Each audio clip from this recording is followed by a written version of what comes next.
नमस्कार, मी सुरेश चिरडे. आपण पाहतात महाराष्ट्र 24 न्यूज. 3 एप्रिलला संपूर्ण दिग्रस शहरात अंधारात. किंचित पाऊस व वारा आल्यास तासनसात वीज पुरवठा होतो खंडित.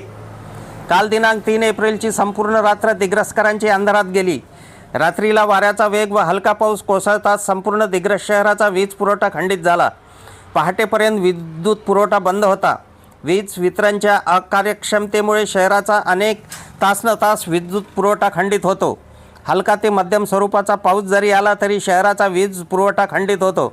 त्यामुळे नागरिक वैतागले आहेत.